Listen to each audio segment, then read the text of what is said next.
نحمدہ و نصلی علی رسولہ الکریم اما بعد فاعوذ باللہ من الشیطان الرجیم بسم اللہ الرحمن الرحیم۔ السلام علیکم ناظرین، ایس کے بی روحانی پروگرام میں ہوں آپ کا ہوسٹ رانا ظفر حسین۔ ناظرین، اس خاص ویڈیو میں ہم آپ کو ذی الحج کا چاند مبارک دیکھنے کے بعد کا افضل ترین روحانی اور قرآنی عمل بتائیں گے۔ ناظرین، آج کا علمی پروگرام حصول علم اور حصول حاجت کے لیے ایک صدقہ جاریہ ہے۔ اس علمی پروگرام سے مکمل فیض حاصل کرنے کے لیے آپ اس ویڈیو کو شروع سے آخر تک مکمل توجہ کے ساتھ سماعت فرمائیے گا۔ انشاءاللہ آج کے اس روحانی اور علمی پروگرام سے آپ کو صدقہ محمد و آل محمد فیض ضرور حاصل ہوگا۔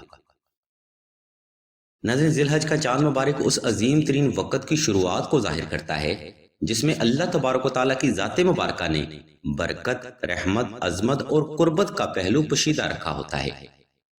اس کی مثال ناظرین ہم آپ کو کچھ اس طرح سے بھی دیں گے کہ جب حضرت ابراہیم علیہ السلام کو خواب آتا ہے کہ وہ اپنے پیارے بیٹے حضرت اسماعیل علیہ السلام کو اللہ کی راہ میں قربان کر رہے ہیں تو حضرت ابراہیم علیہ السلام بغیر کچھ سوچے سمجھے اپنی اکلوتی اولاد کو اللہ کی راہ میں دینے کا فیصلہ کرتے ہیں۔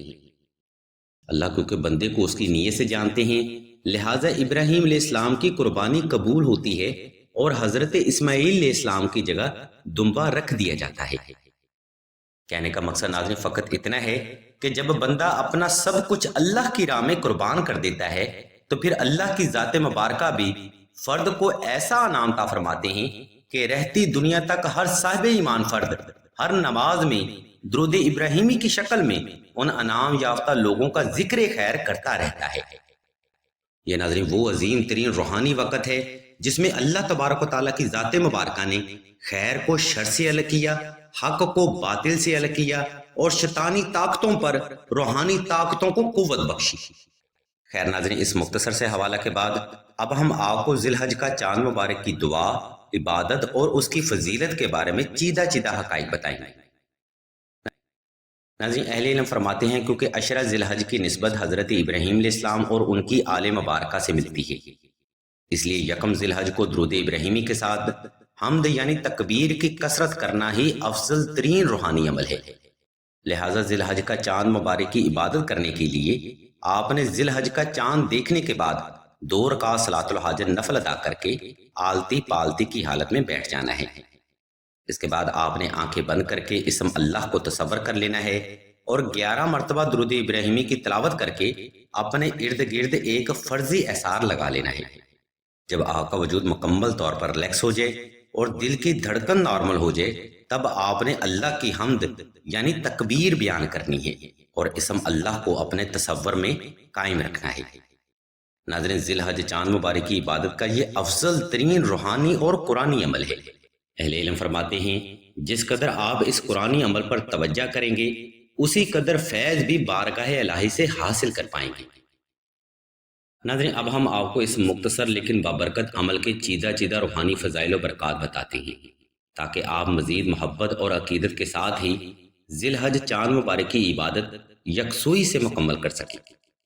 ناظرین، اہل علم فرماتے ہیں اگر آپ ایک خاص وقت میں اللہ کی ذات کی طرف رجوع کرتے ہیں یعنی اللہ کو اپنی مدد کے لیے پکارتے ہیں تو پھر اللہ کی ذات مبارکہ بھی اس رحمت اور عظمت والے وقت کے صدقہ فرد کی ہر جائز حاجت اور دلی مراد ضرور پورا کرتے ہیں۔ آپ اس ایک رات کے بابرکت عمل سے ہر قسم کے قرض، مرض، غربت و افلاس، اولاد کی بندش، شادی کی بندش، جادو سحر و سیب، برے تویزات اور سفلی علم سے تا زندگی کے لیے محفوظ ہو جائیں گے۔ اس لیے محض ایک دن کے اس عمل کو آپ مکمل توجہ اور یکسوئی کے ساتھ کریں، انشاءاللہ آل محمد کے صدقہ آپ بھی بے شمار رحمتیں اور برکتیں ضرور حاصل کر پائیں۔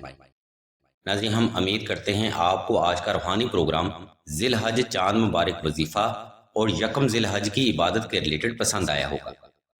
اگر آپ کو مزید ایسے روحانی اور علمی پروگرام درکار ہوں تو ہمارے اس چینل آن لائن استخارہ آن فون کو سبسکرائب کر کے گھنٹی کے آئیکن کو پریس کر دیں اور آل کے آپشن کو بھی لازمی دبا دیں۔ اور اگر آپ کوئی روحانی مسئلہ ڈسکس کرنا چاہتے ہوں تو آپ قرۃ العین بہن کے نمبر پر واٹس ایپ کریں یا سلسلہ کے خلیفہ سے رابطہ کریں۔